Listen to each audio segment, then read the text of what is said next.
డీజీపీకి ఎస్పీలకి కేసులు కట్టబాకండి, మా కార్యకర్తలు చేసేటువంటి ధ్వంసాన్ని మీరు విట్నెస్ గా చూస్తూ ఉండండి తప్పితే మా వాళ్ళని ఎక్కడ ఆపటానికి వీల్లేదు, మీరు పోలీసు ఉద్యోగం చేయటానికి వీల్లేదు అని చెప్పని వాళ్ళ పోలీసులు చేతులు కట్టి ఈ ధ్వంసరచన చేస్తున్నారు. ఈ రాష్ట్రానికి గతంలో బీహార్ ఎట్లా ఉండేదో లేదా ఒక ఉత్తరప్రదేశ్ ఎట్లా ఉండేదో ఇవాళ ఆంధ్రప్రదేశ్ రాష్ట్రాన్ని కూడా ఒక హింసా రాష్ట్రంగా, హింసా రాజ్యంగా ఆయన తయారు చేస్తున్నటువంటి తండ్రి కొడుకు ఇద్దరు కలిసి చేస్తున్నటువంటి పరిస్థితులు వాళ్ళు ఎంత అంటే పోలీసులు అంటే కాపాడవలసినటువంటి అరాచక శక్తుల్ని, రౌడీ మోకల్ని, రౌడీల్ని అరికట్టాల్సినటువంటి పోలీసులు కనీసం దారుణంగా గ్రామాల్లో, పట్టణాల్లో మర్డర్ కేసు ముద్దాయిలు, రౌడీ షీటర్స్ అందరూ కూడా స్థానిక సిఐల్ని, డిఎస్పీల్ని ఎరా ఉద్యోగం చేయాలని లేదా, ఉంటావరా నువ్వు ఎక్కడ అని మాట్లాడుతున్నా కూడా కనీసం అన్ని వీడియోలు ఉన్నాయి. ఇవన్నీ హైకోర్టుకి ఇవ్వబోతున్నాం, అన్ని వీడియోలు ఉన్నాయి. స్థానికంగా ఉన్నటువంటి సర్కిల్ ఇన్స్పెక్టర్ని, సబ్ ఇన్స్పెక్టర్ని, డిఎస్పీని, అంటే జిల్లాలో వివిధ ప్రాంతాల్లో జరిగిన ఇన్సిడెంట్లు, ఏరా ఉద్యోగం చేయరా, విఆర్కి వెళ్తావారా, విఆర్కి పంపిస్తారా నిన్ను మాట్లాడితే కనీసం పోలీసులు అయినటువంటి అంటే ఎంకుల్ గారు బంకెదురుగుండా సందులో యాదవ్ కుటుంబం తల్లి కొడుకు ఇద్దరే ఉంటారు.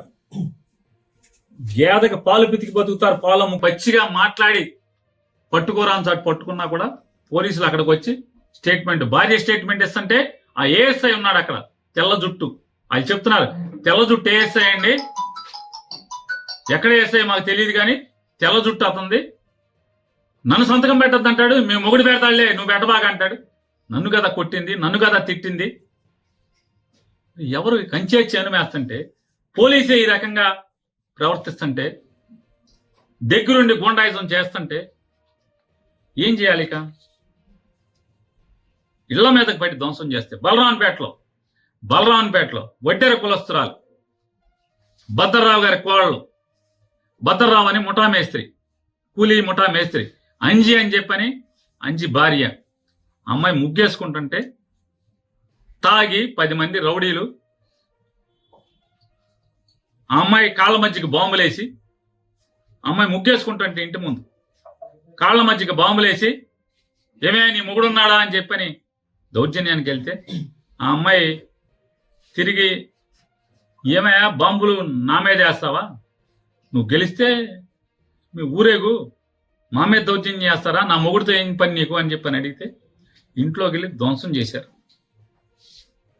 కేసు లేదు, తిరగబడ్డారు అప్పుడు వాళ్ళు.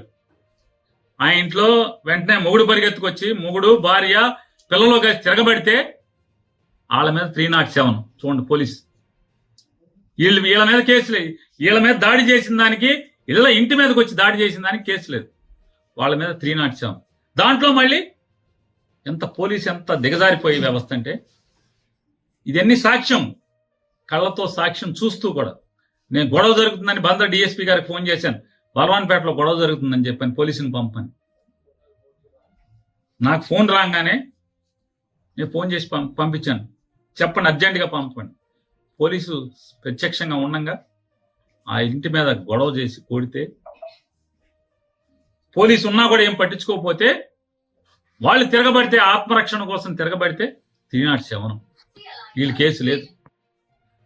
ఈ రకంగా ఎవరెవరైతే ఇవాళ పొద్దునుంచి ఇవాళ ఎమ్మెల్యేలందరం కూడా, మాజీ ఎమ్మెల్యేలందరం కూడా కూర్చుని అసలు ఏంటి పోలీసు వ్యవస్థ దగ్గరుండి ఇలా దాడులు చేయిస్తుంది, ధ్వంసం చేయిస్తుంది, కత్తిపోట్లకి అంటే అత్యాయత్నాలు చేస్తుంటే పోలీసులు సాక్ష్యాలు ఉంటున్నారు దగ్గరుండి, ఏం మాట్లాడట్లేదు, నిమ్మకు నీరెత్తినట్టుంటున్నారు, వాళ్లే ప్రోత్సహిస్తున్నట్టుగా ప్రవర్తిస్తున్నారని చెప్పని ఏంటి అసలు ఏం జరుగుతుందని మీ ఎమ్మెల్యే జోగి రమేష్ ని నిర్బంధించారు, పామర్ అనిల్ నిర్బంధించారు, వంశీని నిర్బంధించారు. వీళ్ళని కూడా నిర్బంధిస్తే దాటుకుని మీ ఇష్టం వచ్చింది చేసుకోండి అని చెప్పి నడుచుకుంటా ఊరి చివరికి వస్తే చివరికి అప్పుడు వేరే కార్లు వేసుకుని రావాల్సిన పరిస్థితి. అంటే మీరు ధ్వంసం చేసే వాళ్ళని, దాడులు చేసే వాళ్ళని, కిరాయి మోకల్ని, అల్లరి మోకల్ని రౌడీ మోకల్ని కంట్రోల్ చేయరు. మీ ముందే మీ ప్రత్యక్షంగా మీరున్నంగా ఇళ్ల మీద పడి ధ్వంసం చేస్తుంటే, ఇళ్లలో ఆడమగాని కొడుతుంటే మాట్లాడరు, కేసులు కట్టరు. ఏం జరుగుతుందా మరి, మనం ఏం చేద్దామని చెప్పని ఎస్పీని కలుద్దామా, ఏం చేద్దాం, గట్టిగా పోలీసుని మాట్లాడదామా, పోలీసుని అడుగుదాం, ఇక మీరు కాదు మేమేం చేయలేమండి, చంద్రబాబు మమ్మల్ని ఏమి చేయొద్దు అంటున్నాడు, మా చేతులు కట్టేశాడు, మేమేం చేయమంటే కనుక మా వాళ్ళన్నా మేమన్నా ఇక తిరగబడంటారా, ఏం చేస్తాం, కాపాడుకోండి మీ ప్రాణాలను చెప్పాల్సిన పరిస్థితి కదా మేము మాట్లాడుకుని. అదే ఎస్పీ గారిని అడుగుదాం అనుకుంటున్నాం. మేమందరం 7 కూడా మాజీ ఎమ్మెల్యేలు, ఇక్కడ పోటీ చేసిన 7 అభ్యర్థులు కానీ వైఎస్ఆర్ కాంగ్రెస్ పార్టీ కానీ ఎస్పీ గారిని కలుద్దాం అనుకున్నాం. కలిసి పోలీసు ఇదే రకంగా మీరు కొనసాగిస్తే ఖచ్చితంగా మేము ప్రాణ రక్షణ కోసం, ఆస్తుల రక్షణ కోసం తిరుగుబాటు చేయాల్సిన పరిస్థితి. పోలీసు ఇలాగే కనుక కొనసాగిస్తే, పోలీసులు ఇలాగే దౌర్జన్యకాండని మీరు ప్రోత్సహిస్తే ఏం చేయాలి మరి? చూస్తూ ఊరుకోలేం కదా. ఇళ్ల మీద పడితే ఏం చేస్తారు? మాన ప్రాణాల కన్నా విలువైంది ఏముంటది? ఆస్తులు పోతే పోనీ 2 ఏళ్ళో 7 చాకరీ చేసి సంపాదించుకుంటారు. టీవీ పాత్ర అయితే అప్పో సప్పో చేసో, లేకపోతే అడుక్కున్నాం, లేకపోతే కూలి పని చేసో సంపాదించుకుంటారు. కానీ ధ్వంసం చేసి, దౌర్జన్యం చేసి, అసభ్య పదజాలంతో ఆడపిల్లని, ఆడకూతురిని 30 ఏళ్ళు కూడా నేను లేవు, 26 ఏళ్ళు, 27 ఏళ్ళు, 25 ఏళ్ళ అమ్మాయిని పసిగుడితో కొడుకుని బిడ్డని చేతిలో సంకనేసుకుని ఉంటే లక్షిస్తాను పొడుకు మదం ఎక్కి మాట్లాడారు నవీన్ గారిని రోడ్లమ్మడి తిరుగుతుంటే ఆడు హాస్పిటల్కి చేరుస్తారు తీసుకెళ్లి పోలీసు. ఏం చేయాలి? అందుకే నిర్ణయించుకున్నాం, చూసుకుని 7 కలిసి ఎస్పీ గారిని కలవాలి. కలిసి పోలీసు ఇదే రకమైనటువంటి దగ్గరుండి ధ్వంసరచన చేయిస్తే, దగ్గరుండి ఇళ్ల మీద దాడులు, ఇళ్లు ధ్వంసం చేసి మనుషుల్ని, ఆడవాళ్ళని, ఇంట్లో ఆడవాళ్ళని కిచక పర్వం చేస్తే, హత్యాయత్నాలు చేస్తే చేయగలిగేదేమో. మీరేం చేయలేనంటే ఇక మేము చేసేది మేము చేసుకుందామండి ఎస్పీ గారు, మేము చేసుకుంటాం అని చెప్పి ఎస్పీ గారిని అడగాలని చెప్పని కూడా ఇవాళ మేము సమావేశమైనటువంటి వైఎస్ఆర్ కాంగ్రెస్ పార్టీ నాయకులందరూ కూడా అనుకున్నాం. అలాగే ఎవరైతే నిర్బంధంలో ఉన్నారో జోగి రమేష్ గారు కానూరులో నిర్బంధించారు, అట్లాగే అనిల్ గారిని కూడా బెజవాడలో నిర్బంధించారు, అట్లాగే వంశీ గారిని కూడా బెజవాడలో నిర్బంధించారు. ఖచ్చితంగా రేపో ఎల్లుండో అందరం కలిసి 7 కలిసి ఎస్పీ గారిని కలిసి, జిల్లా ఎస్పీ గారిని కలిసి ఖచ్చితంగా ప్రశ్నించదలుచుకున్నాం. ఈ రకంగా మీరు కనుక ఇంకా కొనసాగిస్తే, ఇంక తిరుగుబాటు తప్పితే, మా ప్రాణాలని, మా ఆస్తుల్ని, మా భార్యలు లేదా చెల్లెళ్ళు, తల్లుల యొక్క మాన ప్రాణాలు కాపాడుకోవాలంటే చేయగలిగేది ఏముంది? అంటే ఏం చెప్తున్నారంటే పోలీసు రక్షణతో మమ్మల్ని అందరినీ కూడా వైఎస్ఆర్ కాంగ్రెస్ పార్టీ వాళ్ళు ఊర్లు వదిలి వెళ్ళిపోవాలి. అలాగే హరిని ఒకడు పచ్చి నరహంతకుడు, ఆడది కనపడితే వడదు, మర్డర్ కేసు ముద్దాయి, మామూలు ముద్దాయి కాదు, డబ్బు కోసం అమ్మాయిని కిడ్నాప్ చేసి ముక్కలుగా నరికి తెలంగాణ తీసుకెళ్లి తెలంగాణ శ్మశానంలో కాల్చినటువంటి ముద్దాయి. ఆడి ఫేస్బుక్ లో పోస్టింగ్లు పెడుతున్నాడు. ఒక దళిత కుర్రాడు, బైపాస్ రోడ్డుకు సంబంధించినటువంటి హేమా నాని అనే ఒక దళిత కుర్రాడు మీద పోస్టింగ్లు పెడుతున్నాడు. అతను భయపడి పారిపోయాడని చెప్పని, అరే నువ్వు పారిపోయావరా, నువ్వు బందర్ మీద ఎప్పుడు వస్తే అప్పుడు నీకు దండేయటమే. బహిరంగంగా పోలీస్ కంప్లైంట్ ఇచ్చాం, వాళ్ళ అమ్మా నాన్న చర్యలు లేవు. ఎస్పీ గారు చర్యలు లేవు. హరి ఆడిపోయారు, నల్ల హరి అంటారు, కొరియర్ సీను, రౌడీ షీటర్, ఆ యాదవుల ఇంటి మీద పడి ధ్వంసం చేశాడు, కేసు లేదు. ఇవాళ బందర్లో ఉన్నటువంటి రౌడీ షీటర్లు, పాలకేంద్రం చిలకలపూడి పాలకేంద్రం సురేష్ అనేవాడు ఇవాళ ఈ ధ్వంసంలో మన 8వ వార్డులో విశ్వబ్రాహ్మణ కాలనీలో అలుగోజు రాజశేఖర్ ఇంటికి వెళ్ళారు. అలుగోజు రాజశేఖర్ విశ్వబ్రాహ్మడు అలుగోజు రాజశేఖర్ కంసాల పని చేసుకుంటాడు, బతుకుతూ ఉంటాడు భార్య పిల్లల్ని. అతని ఇంట్లోకి వెళ్ళి తలుపు బదలగొట్టి, తాళం బదలగొట్టి, ఆవిడ పక్కింట్లో కూర్చుంది భయం వేసి భార్య, నీ మొగుడు లేడా, మర్డర్ చేసేస్తామని చెప్పని ఆ పాలకేంద్రం సురేష్ గారు మాట్లాడతాడు, ఆ మహేష్ అనేవాడు మాట్లాడతాడు, బెదిరిస్తారు. కంప్లైంట్ ఇచ్చిన కేసు తీసుకోరు, చర్య తీసుకోరు. ఆ పాలకేంద్రం సురేష్ అనేవాడు కలెక్టర్ బంగ్లా దగ్గర ఎన్జిఓ కాలనీలో ఒక వైఎస్ఆర్ కాంగ్రెస్ పార్టీ కార్యకర్తకి ఇంటికి వెళ్ళి కారు మీద రాస్తాడు, వీడిని వెనకాల షీల్డ్ మీద అది ఏం మిల్క్స్, అది ఎస్ఎస్ మిల్క్స్ సురేష్ వచ్చెళ్ళాను అని కారు మీద రాస్తాడు. అంటే మట్టి ఉంటది కదా, మట్టి మీద వచ్చెళ్ళానని రాస్తాడు. ఆడ కూతురిని ఇల్లంతా ధ్వంసం చేసి మొగుడు పిల్లలను కొట్టి లక్షిస్తా అని భయంకరంగా దుర్భాషలో ఉన్నోడి వీడికి గాయాలు ఉన్నాయి, పోలీస్ హాస్పిటల్లో చేర్చుకోండి అని చెప్పని పోలీస్ ఇంటిమేషన్ ఇచ్చి పంపిస్తారు ఆడికి.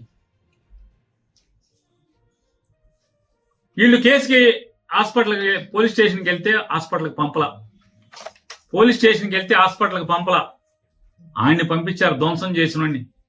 సరే నీళ్లు మా కార్పొరేటర్లు వాళ్ళు కలిసి వెళ్ళి హాస్పిటల్లో జాయిన్ చేస్తే బరి తెగించి పోలీసులు ఉండగా ముగ్గురు, ఒక ఏఎస్ఐ, ఒక హెడ్ కానిస్టేబుల్ ఉండగా 15 మంది రౌడీలు ఈ కొట్టిన వాళ్ళందరూ కూడా వచ్చి, రేయ్ మంచం మీద పడుకున్నారేంటే, మీద పడుకున్నామేంటి, హాస్పిటల్ సీసీ ఫుటేజీలు తీయించుకోవాలని ఎస్పీ గారిని డిమాండ్ చేస్తున్నా.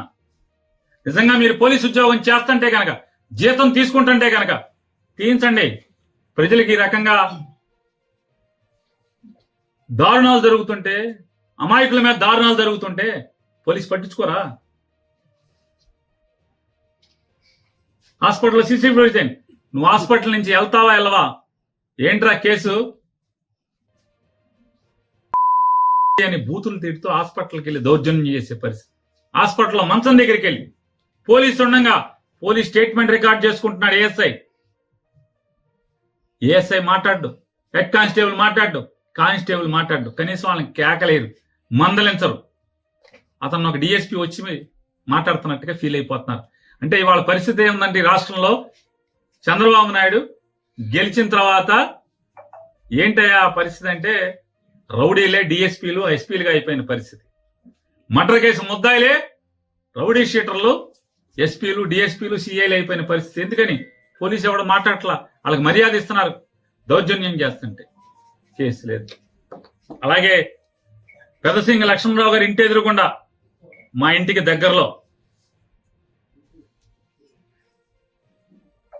పాలకేంద్రం సురేష్, చిలకలపూడిలో పాలకేంద్రం సురేష్ అనేవాడు, అలాగే మహేష్ అనేవాడు విచ్చలవిడిగా బరి తెగించి ఎస్ఐని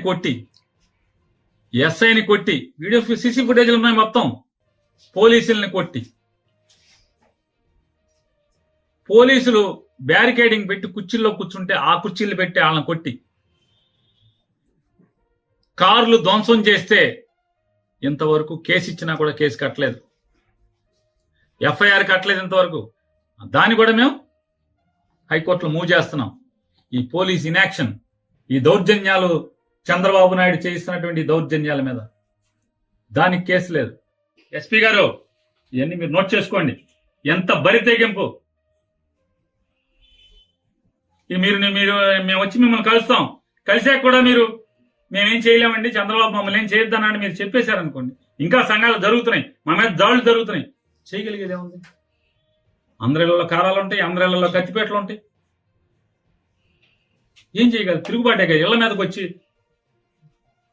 పోనీ మేమేమన్నా ఎవడ దగ్గర తాగి గొడవకి వెళ్తే పోనీ కొట్టారంటే అర్థం ఉంది.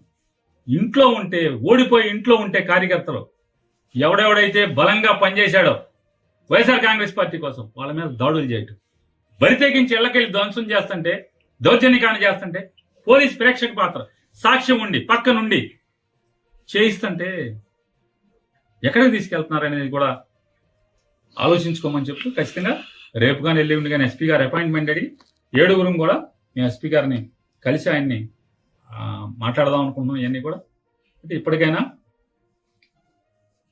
డీజీపీ గారిని కూడా గట్టిగా డిమాండ్ చేస్తున్నాం. ఈ రకంగా మీరు ధ్వంసరచన చేస్తే, దగ్గరుండి పోలీసు ఇలా చేస్తే, మళ్ళీ ఇంకా పత్తిత్తి కబుర్లు చెప్తాను చంద్రబాబు నాయుడు వైఎస్ఆర్ కాంగ్రెస్ పార్టీ వాళ్ళు కొడుతున్నారండి. ఇంతకన్నా పచ్చి పాపం ఇంకేమన్నా ఉంది? ఇది వాళ్ళ వైఎస్ఆర్ కాంగ్రెస్ పార్టీకి సంబంధించినటువంటి జిల్లా మాజీ ఎమ్మెల్యేలు అందరం కూర్చొని మాట్లాడుకున్నటువంటి మీటింగ్ సారాంశం.